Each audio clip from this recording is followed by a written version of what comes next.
afternoon and evening. Bonjour, bonne soirée. Oui, si vous êtes aux États-Unis, c'est certainement bonne matinée. Je suis Jennifer Johnston. Nous allons aborder dans cet espace un certain nombre de présentations courtes autour des questions d'innovation destinées aux personnes qui vivent avec l'hépatite virale. La première des présentations sera réalisée par Evan Cunningham. Evan est un chercheur qui travaille à Sydney, en Australie, et il va partager une étude autour de l'amélioration de l'accès. Bonjour, je suis Evan Cunningham. J'ai effectué une méta-analyse et un passage en revue systématique des interventions pour améliorer l'accès aux tests et aux différents traitements et services liés à l'hépatite C. Malgré l'objectif fixé par l'OMS pour éliminer l'hépatite C en tant que menace globale à la santé publique, les processus de tests et de traitement sont encore insuffisants. Et notre approche inclut ici une population particulière qui est celle des personnes qui injectent des drogues parce qu'elles sont souvent stigmatisées et discriminées.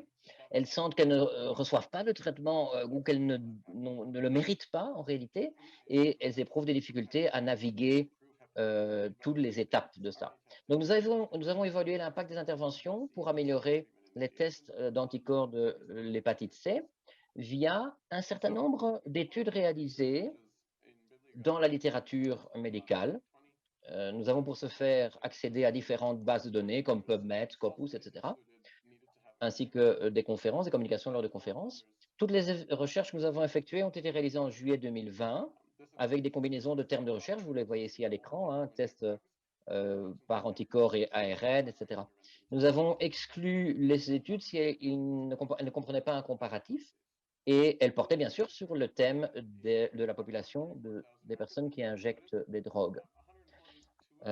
En termes de chiffres, nous avons consulté environ 34 000 documents. 140 d'entre eux incluaient une analyse première. La sous-analyse incluait 45 études autour des personnes qui injectent des drogues. 21 d'entre elles concernaient les tests d'anticorps de l'hépatite C, 5 le test de ARN hépatite C, 17 la relation avec les soins d'hépatite C et 20 le début du traitement de l'hépatite C. Alors, quelles sont les barrières que nous avons découvertes dans ces études? À 3 niveaux. Il en existe du côté des patients, du côté des fournisseurs de services et du côté du système de santé globalement. L'objectif étant chaque fois de décompliquer, si on peut dire, l'accès au dépistage et au traitement. Dans le cas des barrières des patients, nous avons trouvé 5 études qui mettent en évidence que l'éducation des patients leur permet d'utiliser avec plus de facilité les tests des anticorps de l'hépatite C. Nous avons 3 études qui mettent en évidence que ça facilite, le fait qu'ils puissent naviguer plus facilement entre les services facilite la mise en lien avec la prise en charge d'autres maladies également. Il y a un certain nombre ici d'études qui apparaissent. Vous voyez chaque fois le chiffre en haut à droite dans un cercle, c'est le nombre d'études. Dans plusieurs cas, il n'y en a qu'une qui a été réalisée, donc ça requerrait d'en effectuer plus. Au niveau des fournisseurs de services, on a eu, grâce à une meilleure coordination entre eux, une augmentation de la facilité pour les usagers d'avoir accès aux tests, là aussi, d'anticorps de l'hépatite C. Éventuellement par rapport aux tests de ARN et à la mise en relation avec d'autres prises en charge, mais là, chaque fois, une étude a été effectuée, pas plus.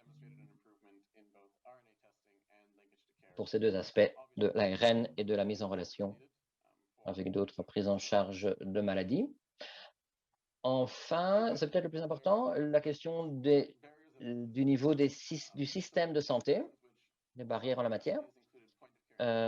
Les interventions consistaient à améliorer les tests la prise en charge des tests d'anticorps de l'hépatite C.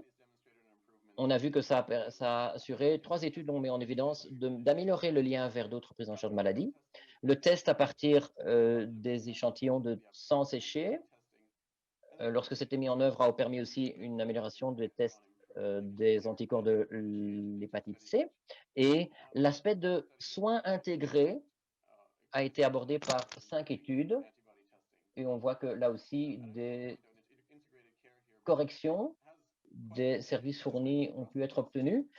Et il y a vraiment eu un effet significatif dans la cascade des soins, dans le fait d'intégrer les soins par rapport à l'aspect de test des anticorps. Donc là, ça a vraiment été amélioré substantiellement, même si une seule étude a été consacrée à ça. Alors, ça a démontré qu'une série d'interventions pour améliorer la prise en charge de l'hépatite C pour les personnes qui injectent des drogues euh, peuvent exister. On doit prendre en compte qu'il y a des fossés dans l'information et que beaucoup d'études n'intègrent pas cette population en particulier. Donc, des barrières existent dans la réalisation des études elles-mêmes à cet égard. Une combinaison d'interventions qui essaie de dépasser les différentes barrières aux soins est apparemment plus effective dans le cadre de ce type de soins, et plus de travaux doivent être effectués, y compris des interventions ou des travaux à partir des interventions qui sont randomisées, donc à partir de données aléatoirement obtenues. J'aimerais remercier les différents co-auteurs et tous les auteurs d'études qui ont fourni des données. Et cette étude a été publiée dans Lancet Gastroenterology and Hepatology, la revue consacrée à ce secteur.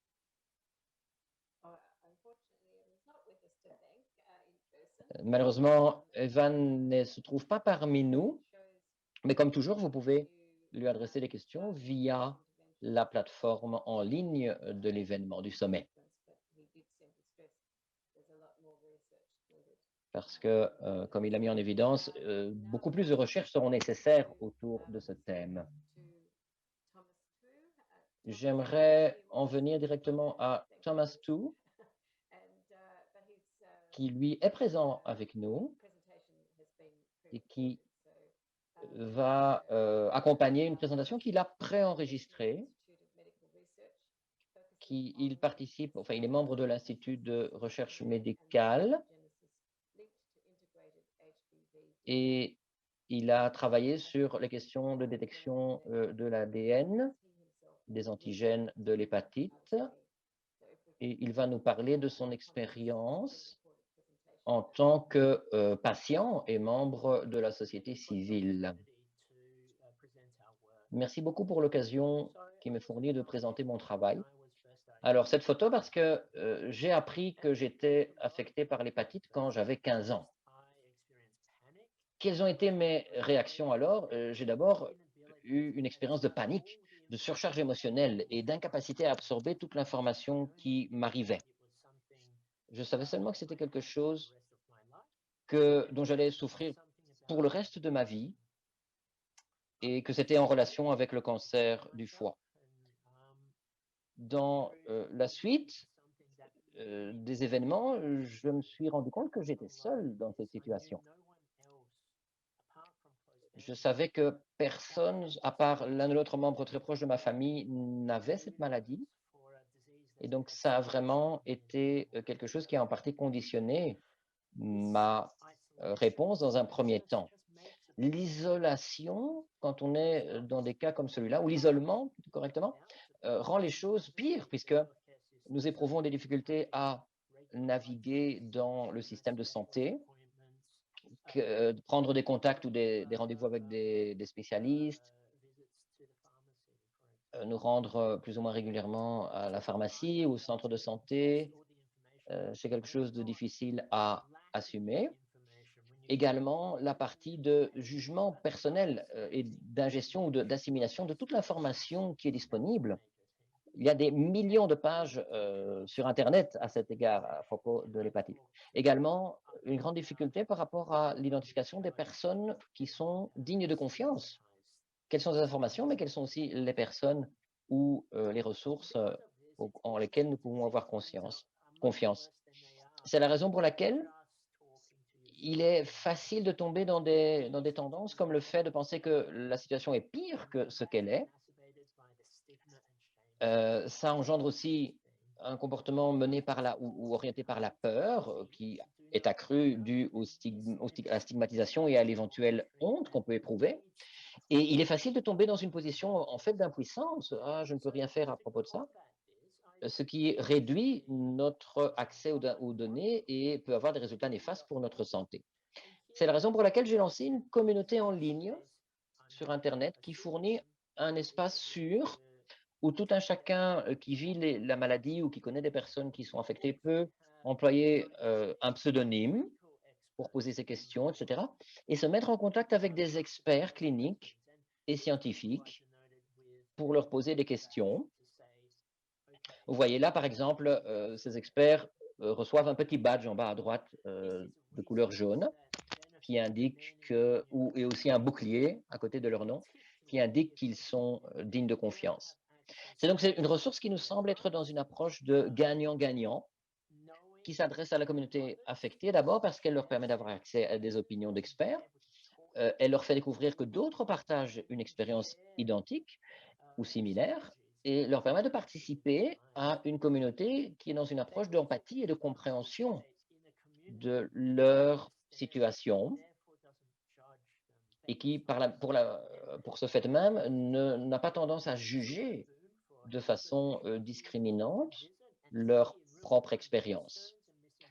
Du côté des professionnels de la santé, c'est aussi un bénéfice parce qu'ils peuvent déterminer ou découvrir les préoccupations, les degrés de désinformation parfois ou de mésinformation et des problèmes qui peuvent freiner l'accès des patients aux soins, ou des personnes affectées aux soins. Et ils peuvent aussi découvrir là qu'il existe un soutien envers les patients en dehors des consultations médicales elles-mêmes. Du côté des chercheurs et des scientifiques aussi, c'est un bienfait parce que grâce à ça, ils découvrent les problèmes que les patients auxquels ils sont en but et qui doivent être solutionnés, ainsi que de nouvelles pistes pour l'effectuation de recherches. Après 1 an et demi d'expérience, dans notre réseau se trouvent maintenant environ 800 membres au niveau mondial. Nous avons enregistré plus de 3000 publications et environ 350 000 consultations de pages, ainsi qu'une pratique de conversation à la demande avec les experts qui font partie de la plateforme. Et ça permet aux gens de ne pas devoir attendre 6 mois pour accéder à une opinion informée et experte. Pour le moment, il y a un processus de prix, de récompenses monétaires qui peuvent être obtenus à partir de cas de recherche. Donc, autant pour les membres de la communauté affectée que pour les chercheurs eux-mêmes. N'hésitez pas à y participer. Et dans le futur, nous avons le projet d'améliorer le soutien pour inclure plusieurs langues et de continuer à construire la sensibilisation et la participation des membres. Merci beaucoup.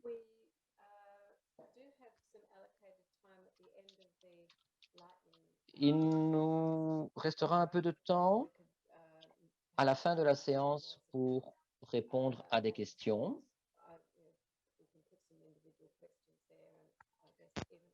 Aux intervenants, dans l'espoir que vous ayez le désir de vous adresser à eux. Notre prochaine présentation est celle de Yi Zhang, qui est un étudiant de doctorat sur les programmes d'évaluation et de surveillance de l'hépatite. Elle était, avant d'aller en Australie, responsable d'un projet en Chine autour de la lutte contre le VIH. Nous allons écouter la présentation de Yi Zhang.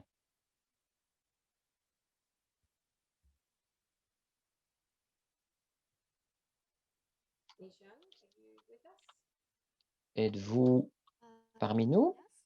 Ah, voilà. J'ai enregistré un diaporama, des diapositives. Je vais les enclencher.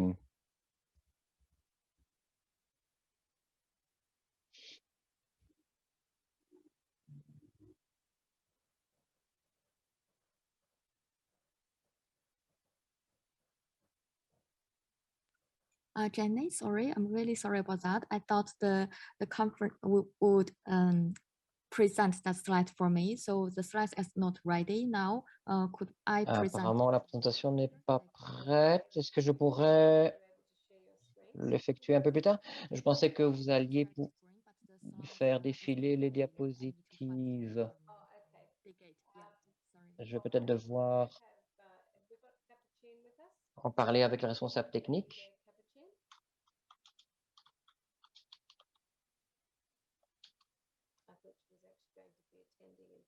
Est-ce que Capucine pourrait reprendre?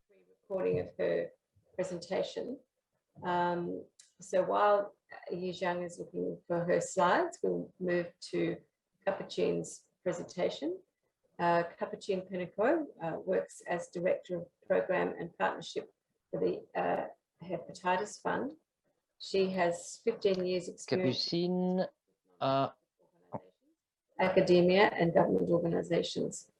Prior to joining the Hepatitis Fund, her work involved the design and development of strategic initiatives, including the Coalition to Eliminate HPV, or as we know it, ICE-HPV, which she continues to support as a senior advisor. So if the Continuons. Donc, nous allons voir la présentation de Capucine. Je m'appelle Capucine. Je suis dans la coalition pour l'élimination de l'hépatite B avec et nous ne pouvons pas croire lorsque nous voyons vu à partir de comment est-ce que ça a été difficile de vivre avec l'hépatite B, d'avoir accès à ce traitement. Parce qu'il se trouve, c'est beaucoup pour la médecine, c'est beaucoup plus difficile de 10 fois. Comment est-ce que nous pouvons avoir accès à ce traitement? Alors, j'ai commencé ce projet et j'ai pris pour comprendre comment est-ce que les gens peuvent avoir accès aux médicaments de l'hépatite. Et Mila Maestat, quelle est la meilleure stratégie pour avoir accès aux médicaments? Bonjour Mila. Mila, je voudrais savoir quelles sont les barrières pour avoir accès aux médicaments de l'hépatite et quels sont les problèmes d'acquisition. Comme tu l'as mentionné, il y a beaucoup de barrières qui ont accès à des personnes qui ont besoin et dans certains pays, ils n'ont pas la disponibilité d'avoir ces ressources. Et parmi les barrières, il n'y a pas de système de prévention, mais les prix élevés et qui sont pour avoir des programmes.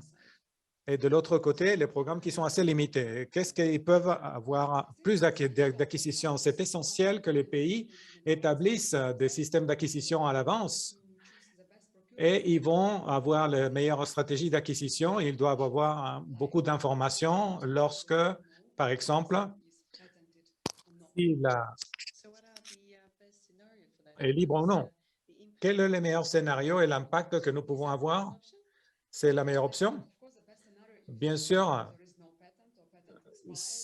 c'est que le registre sanitaire est expiré, qu'il n'y a plus besoin de payer la licence, mais les médicaments et des différents producteurs de médicaments et la qualité des médicaments est la meilleure, de pouvoir nous assurer de cela, acquérir des médicaments qui ont été approuvés par le FDA et qui ont été approuvés ou les différents laboratoires. Et qu'est-ce que nous pouvons avoir pour ce registre libre? Et dans ce cas, je crois que la prochaine étape nécessaire, c'est les licences. Et très souvent, les acquisitions dans les pays n'ont pas cette information parce que et c'est très souvent dans ce contexte, ils sont en contact. Et je crois que le meilleur que nous pouvons avoir de ces licences ou ce registre, c'est utiliser Medspol. C'est une base de données pour savoir quelles sont les licences ou les études qui sont déjà disponibles pour les médicaments ou des médicaments qui font partie de… Qu'est-ce que nous faisons si un produit est enregistré? La première chose, nous devons vérifier s'il y a une licence qui va bientôt être utilisée pour la formulation et très souvent, les ministères de santé et qui peuvent être contactés, mais le plus simple et le plus rapide, c'est d'aller de consulter cette base de données et qui montre quelles sont les licences, quelles combinaisons et quelles formulations peuvent être utilisées. Ensuite, ils peuvent acquérir des produits génériques. Et qu'est-ce qu'on fait s'il n'y a pas de licence? S'il n'y a pas de registre de licence, c'est une histoire beaucoup plus compliquée. Et les pays peuvent avoir accès à d'autres stratégies. Par exemple, quelques pays, ils font un composé où ils utilisent les licences pour acquérir des médicaments de différents fabricants. Beaucoup de pays font des négociations de prix et bien sûr, le plus difficile, c'est de pouvoir baisser les prix, même s'il n'y a pas de différents effets au niveau du prix. Quelques pays préfèrent de faire des acquisitions à partir du Fonds mondial et comme un mécanisme global de négociation. Quand on parle des pays, qu'est-ce qui se passe lorsque nous avons des ONG, ont des programmes? Comment est-ce qu'ils le font? Dans ce cas, dans plusieurs pays, il y a des ONG qui font des programmes d'acquisition pour la prévention, ce qui est bien. Mais très souvent, dans ces pays, ces ONG commencent avec des petits programmes qui visent des populations particulières pour intégrer, par exemple, un projet pilote pour 50 personnes qui s'injectent de drogue. Et ce programme a été ensuite étendu à 5 000 personnes, mais cet autre programme a une réponse nationale. Comme dans plusieurs cas, et dans quelques cas, ce programme s'étend à la population générale. Et ça, c'est comment les gouvernements peuvent être beaucoup plus actifs à la mise en place des programmes nationaux, commencer avec des petites populations. C'est bien d'entendre cela et c'est très inspirant. Et je vous invite à vérifier notre site Internet pour avoir plus d'informations ou pour être en contact avec nous et pour nous joindre et avoir accès aux médicaments autour du monde.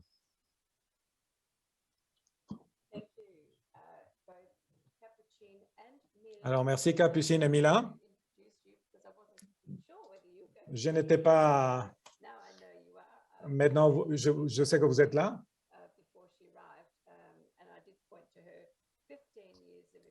Et vous avez 15 ans d'expérience.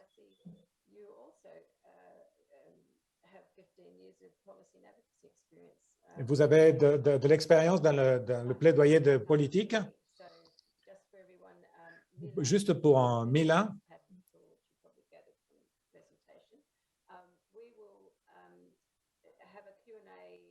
nous allons avoir une petite question, quelques questions.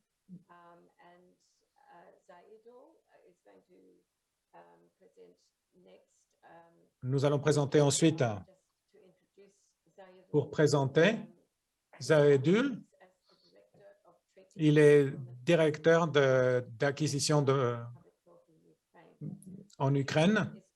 Sa mission, c'est de pouvoir assurer les programmes, donner support à son équipe et l'organisation d'IST. Et il a introduit le traitement de DB et la Fondation de Médecins sans frontières en Afrique, Asie de l'Est.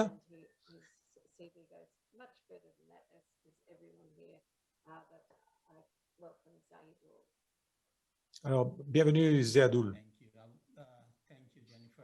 Merci Jennifer, merci pour la présentation. Je vais présenter mes diapositives.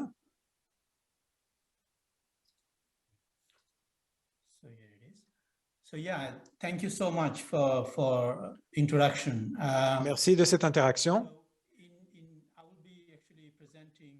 Je vais présenter aujourd'hui dans la mise en place dans les programmes, particulièrement dans les communautés. Nous avons créé nous avons 50 patients, Ça, c'était, nous avons commencé avec ces 50 patients dans la négociation avec les compagnies pharmaceutiques en 2015. So, I don't know if my slide is full or I should do, maybe this is better, right? Yeah. I work with the last. Oh, good. Go ahead, Zahidul. Yeah, sorry about this because Excusez-moi. This happens. yeah. So I think in the Ukrainian context, as you know, Dans le contexte et l'hépatite, ce qui comprend le problème de drogue, je crois que surtout nous avons 250 000 personnes avec VIH et plus de 350 000 qui font des drogues.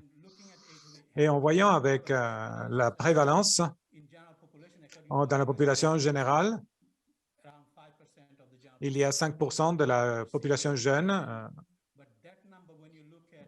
Lorsque vous voyez dans les PWID, il y a 70% ont été positifs. Traditionnellement, le problème que nous avons eu en termes de barrières, c'est qu'il y a un manque de connaissances et dans le contexte de l'Ukraine, nous n'avons pas une couverture de dépistage dans tous les pays, mais aussi les diagnostics, une fois que le dépistage est passé, est très cher et dans le contexte.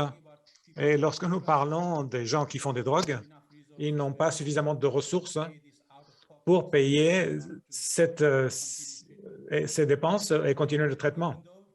Même si le traitement est disponible dans les installations du gouvernement, le traitement, vous pouvez avoir accès, pas dans toutes les installations, mais dans le système de primaire santé, de premier niveau, pardon. Et en addition, la stigmatisation et la discrimination, c'est encore un défi.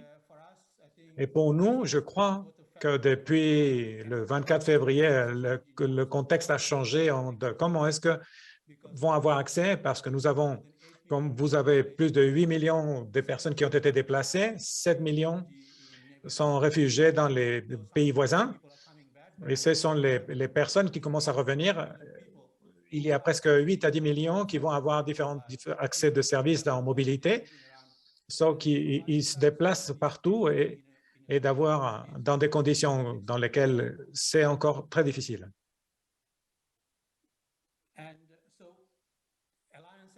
L'Alliance, Émile l'a dit avant, nous avons commencé en 2015 avec un petit projet pilote. De 2015 à 2019, le traitement était, dans ces 5 dernières années, presque 18 000 personnes ont suivi un traitement dans l'hépatite.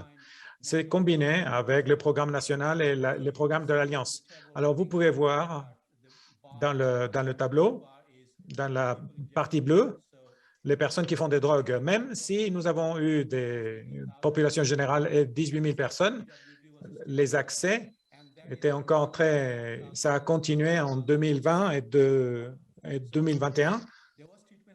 Il y avait un traitement disponible dans le pays. Dans la proportion, le PW, c'était beaucoup moins d'accès dans les années précédentes. La concentration des épidémies était dans le PWD, mais l'accès au traitement, il y avait beaucoup moins d'accès. Dans le programme avec Multi-Alliance, nous avons pu fournir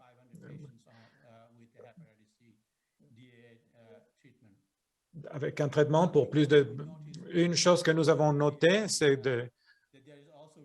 qu'il y a toujours un risque de réinfection des patients qui ont fait un traitement. Et là, il y avait 3% des personnes qui ont suivi le traitement et qui ont rattrapé la maladie ou l'infection. Comme je l'ai dit, c'était un modèle communautaire. Ce que nous avons fait, nous avons eu un partenariat avec le Centre et le ministère de la Santé, la mise en place d'une alliance au niveau national.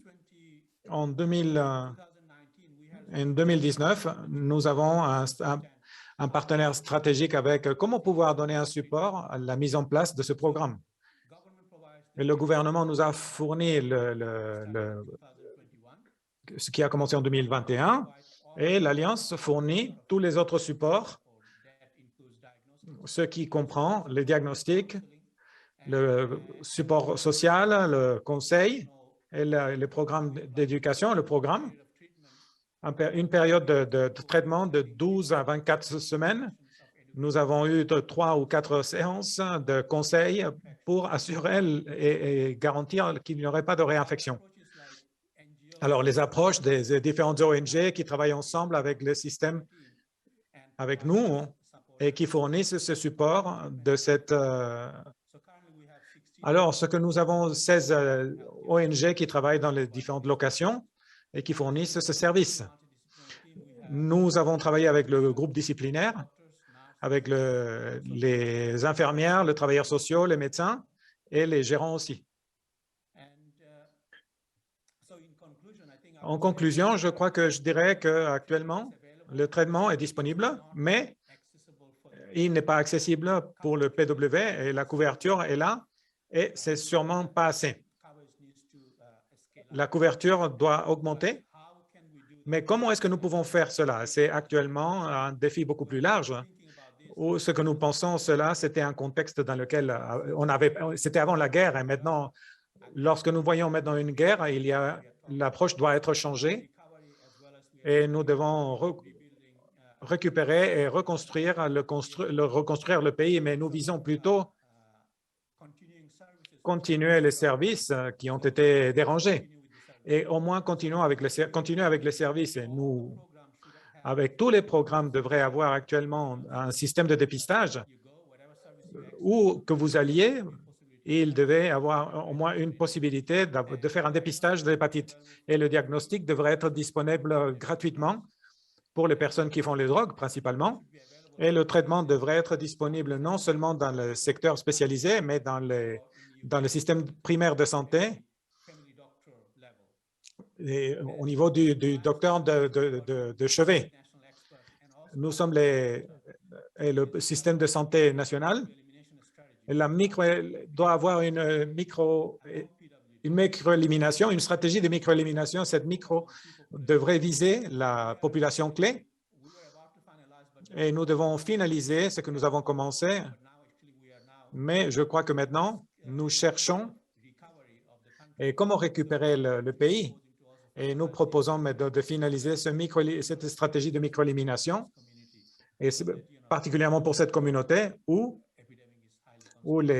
l'épidémie est très concentrée. Et ce sont nous faisons actuellement pour pouvoir augmenter et avoir accès aux gens qui font des drogues et d'autres populations clés et de le faire d'une manière beaucoup plus compréhensive. Merci beaucoup. Si vous avez des questions,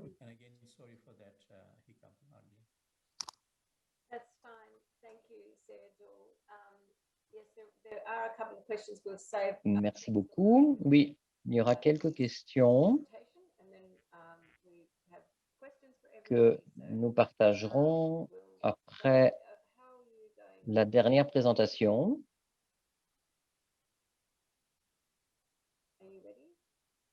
Est-ce que vous êtes prête?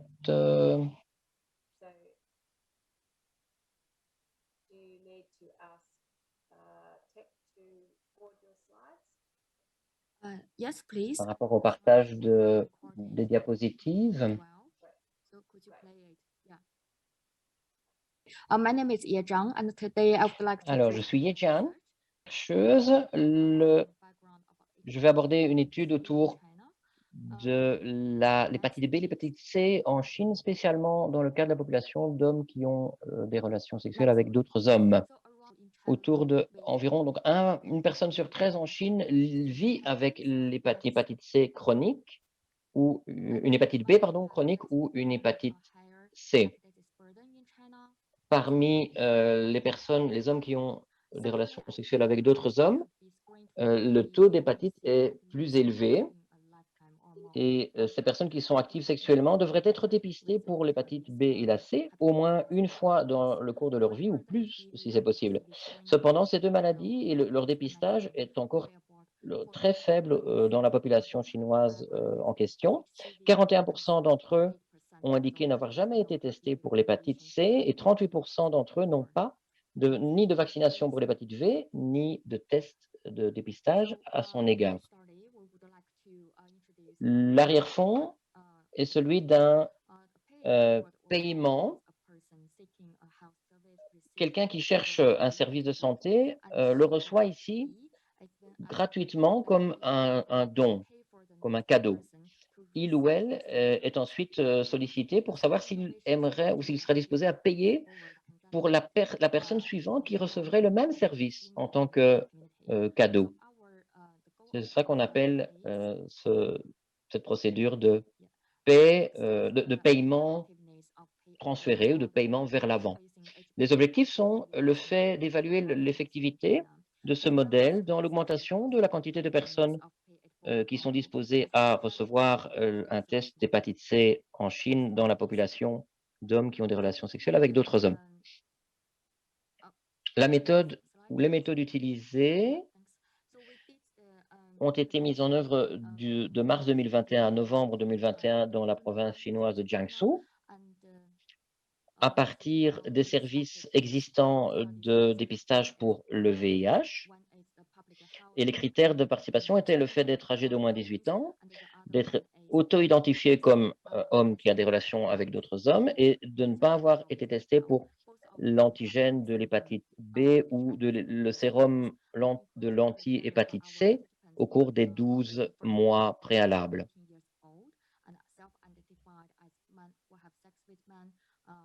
Last one, I did not test for HPV or HCV in the past 12 months. Next one, please. Les méthodes mises en œuvre sont tout d'abord un design d'essai randomisé, donc aléatoire par groupe concerné, à partir d'un groupe de 10 hommes tout d'abord. Nous les avons répartis en deux groupes. Un premier qui suit la filière habituelle des soins standards dans l'approche ou la présentation du dépistage, et l'autre un groupe via cette formule de paiement vers l'avant ou de paiement transféré. Dans le cas du groupe de paiement vers l'avant,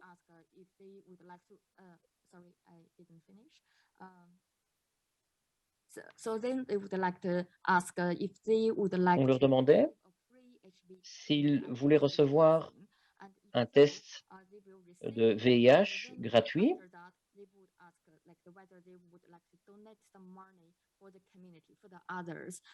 ou d'hépatite C en l'occurrence, et ensuite on leur posait la question, après que le test a été réalisé, s'ils étaient désireux de contribuer pour l'avancement communautaire à offrir ce même test aux participants suivants. Les découvertes effectuées quant au taux de test des deux affections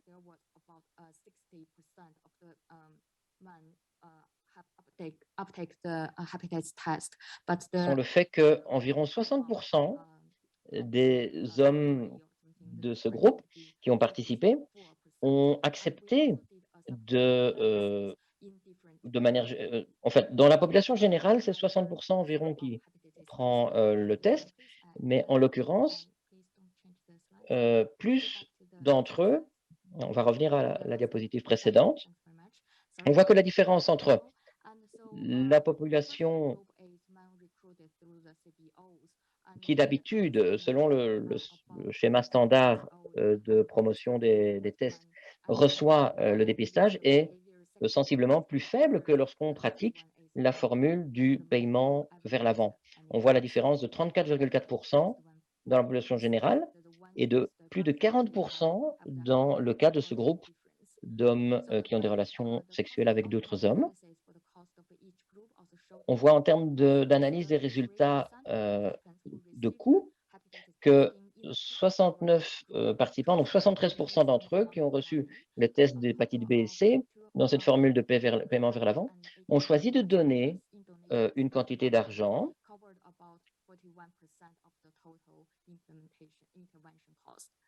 de telle sorte que l'étude montre que cette formule a augmenté sensiblement on pourrait dire le succès du test ou de l'acceptation du test de l'hépatite B et de l'hépatite C dans cette population, ce groupe clé en Chine, en comparaison avec les standards, et que c'est une modalité de test qui a été une réussite dans différentes populations, différents sous-groupes affectés par un plus haut niveau de charge virale des deux hépatites.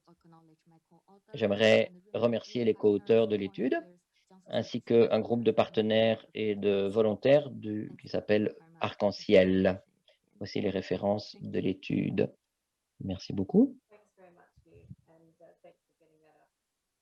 Merci beaucoup, Chi. Et c'est vraiment une idée innovante que j'ai fort appréciée en termes de transmission de pair à pair, d'égal à égal.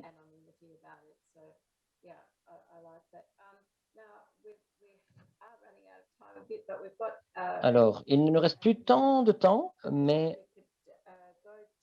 nous pouvons exprimer quelques questions ou refléter quelques-unes des questions, notamment pour commencer à Thomas.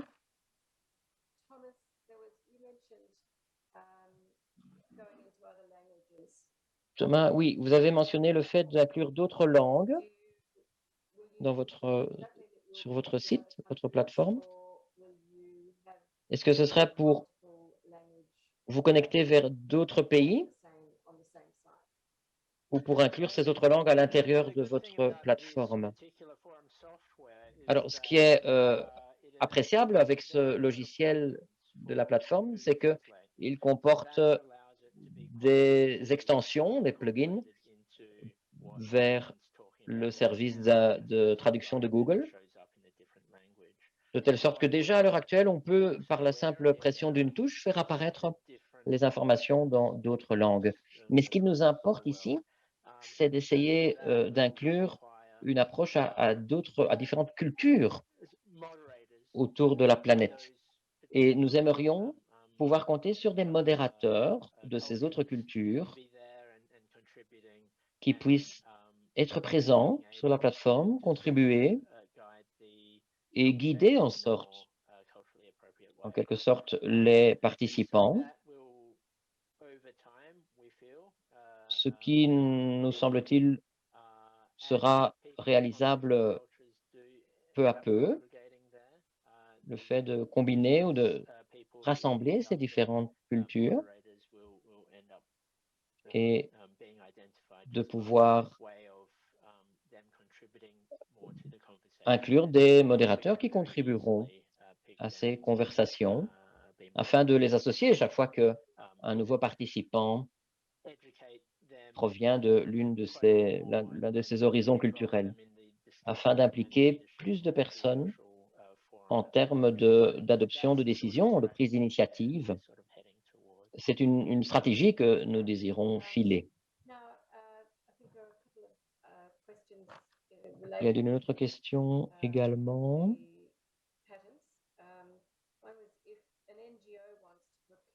Par rapport au fait que si une ONG veut se procurer une quantité substantielle de médicaments, est-ce que le processus est différent dans le cas du passage par un gouvernement?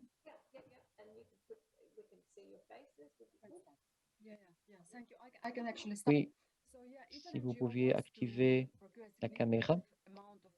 Alors, si une ONG veut obtenir une quantité substantielle de médicaments, il est important tout d'abord de vérifier si ces médicaments sont sous brevet ou pas, et aussi si elles ont reçu une licence, une autorisation,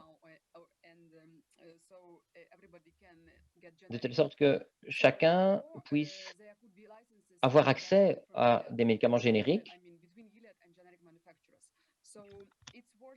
Et il est important de prendre en compte les relations entre Gilead et les fabricants de médicaments génériques. Dans certains cas, il y a des licences qui ont été octroyées. Et pour s'assurer de la qualité de ces médicaments, il est toujours préférable d'obtenir une préqualification de la part de l'OMS, un document à cet égard, ou s'assurer que le médicament a été introduit dans ce processus de préqualification. Dans beaucoup de pays qui ont accès aux médicaments génériques, les prix sont encore parfois assez élevés s'il s'agit d'un pays à revenus fort bas. Et donc, le gouvernement ou les ONG peuvent négocier pour avoir accès à des prix plus faibles. Et c'est dans ce cas-là que l'Alliance de lutte contre le VIH a pu être efficace et faire office de maillon. Donc, c'est un peu une combinaison de personnes et de capacités. Mais le plus important, c'est ça, de vérifier que les médicaments ont obtenu une licence. Et d'habitude, c'est le cas.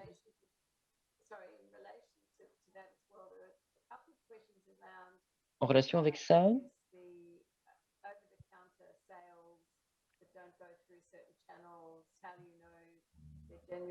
il y a les questions sur le fait que les ventes ouvertes sur le marché libre, qui ne sont pas passées par certains canaux peut-être de vérification, devraient être évitées. C'est comme ça que je crois qu'on peut le conclure. Oui, la vérification de l'OMS est très importante en la matière. Ça peut être donc une vérification de la part de l'OMS ou une approbation de la FDA, la Food and Drug Administration aux États-Unis.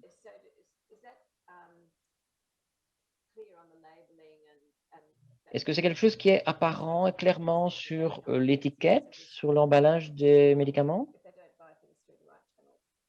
Si ça a été ou non certifié par l'OMS?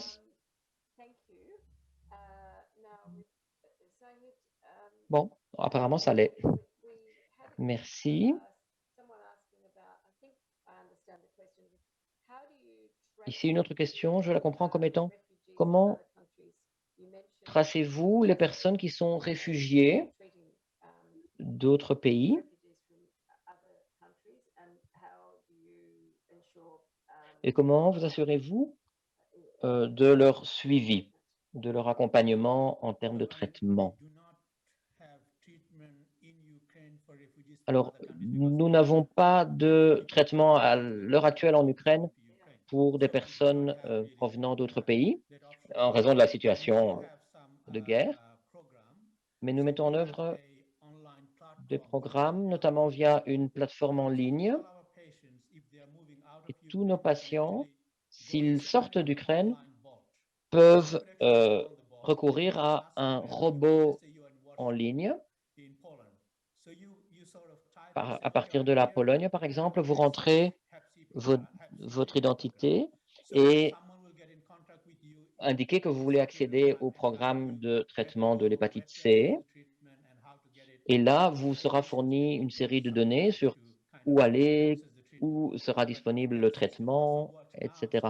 Ce système fonctionne déjà à l'heure actuelle, aussi à l'intérieur de l'Ukraine, puisque c'est un pays très grand, hein, presque aussi grand que la France, ou plus grand que la France.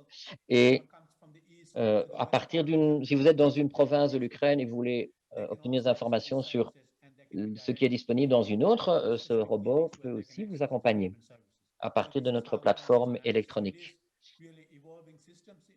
C'est un système qui évolue, qui est en train d'évoluer, surtout depuis le début de mars hein, et du conflit là-bas. Ce n'est pas encore parfait, mais c'est déjà accessible. Merci beaucoup. Une question pour Jay.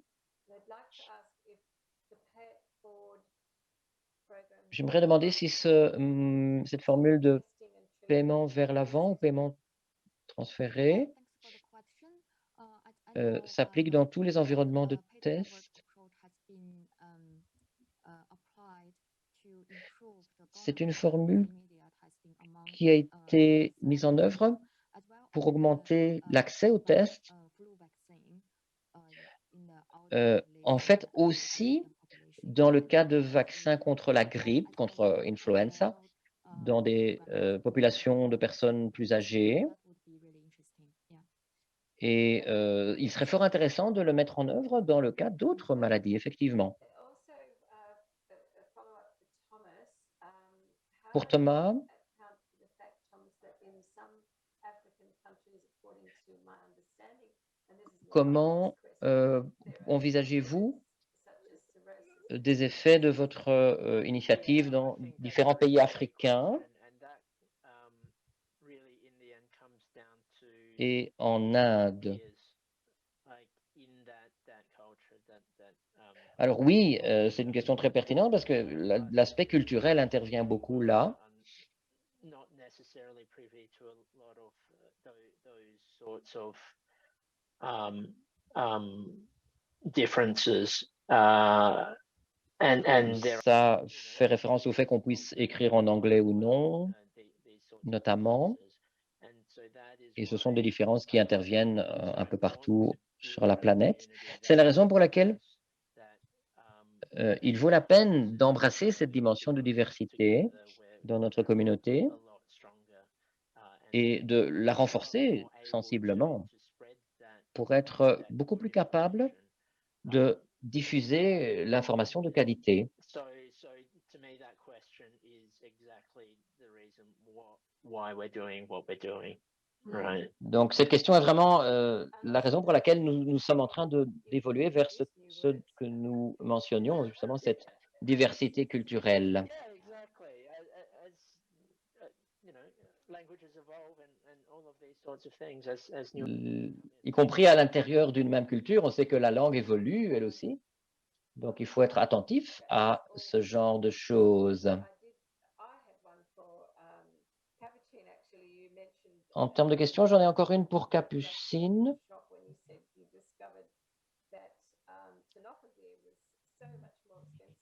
Vous avez mentionné le fait que les médicaments, quand vous avez entamé votre processus dans le monde de l'hépatite, les médicaments étaient parfois 10 fois plus chers pour les patients d'hépatite que pour ceux de VIH, le même médicament.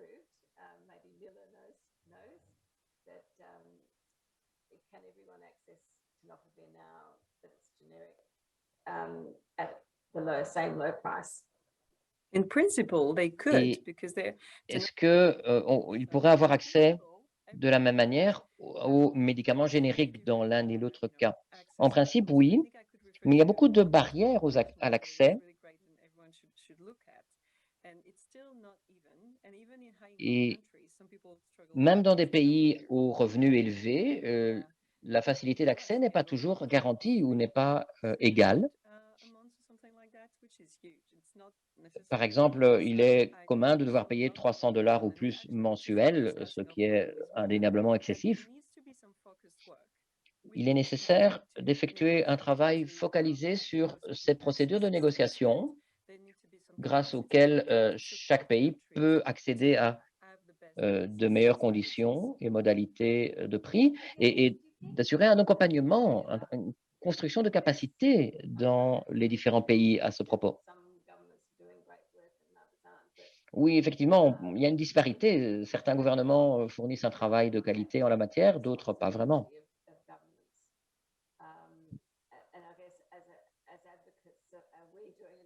En tant que personnes qui promouvons ces thèmes, nous avons peut-être clairement à l'esprit ce qu'ils doivent faire, mais pas eux-mêmes, pas nécessairement eux-mêmes. Oui, c'est l'une des choses que nous tentons, sur laquelle nous tentons d'avancer via la présentation que nous avons partagée et d'essayer de fournir des outils en la matière à différents partenaires, à différentes organisations qui travaillent dans ce champ, que ce soit nationalement ou internationalement, et au niveau national, donc aux promoteurs locaux, afin qu'ils puissent définir et mettre en œuvre les bonnes stratégies auprès de leur gouvernement notamment. Dans le cas du Vietnam, avec HepLink, nous nous sommes rendus compte qu'effectivement, beaucoup de coûts peuvent être réduits uniquement en changeant le système d'approvisionnement à l'intérieur d'un même pays. Donc, beaucoup de progrès peuvent être obtenus encore. Oui, je voudrais préciser que un des problèmes avec la question du prix, c'est que les produits génériques devraient être disponibles partout, mais dans beaucoup de pays, la composante de l'hépatite B et des médicaments génériques ne fait même pas partie d'une stratégie nationale et que fréquemment encore, les usagers, enfin les patients, doivent débourser de leur propre poche le montant à payer pour obtenir un traitement de l'hépatite. Donc ça, c'est vraiment un problème crucial. Et en tant que promoteur de sensibilisation en la matière, ou promotrice, j'essaie de souligner cet aspect que ça doit être inclus dans les programmes non seulement de prévention de l'hépatite, mais également de traitement, de prise en charge par le système de santé. Donc, cette lacune doit être comblée. Oui, je partage totalement cette opinion. Et nous nous rendons compte que c'est l'un des défis qui nous attendent dans les prochaines années. Il y a encore l'une ou l'autre question.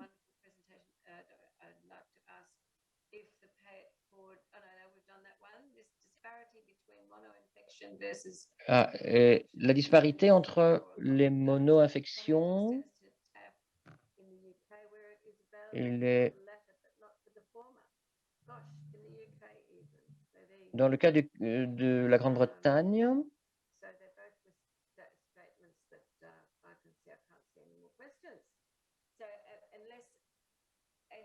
apparemment, ce n'est pas une question directement adressable à l'un d'entre nous. Je pense que nous avons abordé toutes les questions qui ont surgi. Merci à toutes et à tous pour votre participation et une excellente soirée pour ceux qui se trouvent dans l'après-midi à l'instant. Merci beaucoup. Bye, Mila. Bye, Zahed. Nice to see you. Yeah, me too.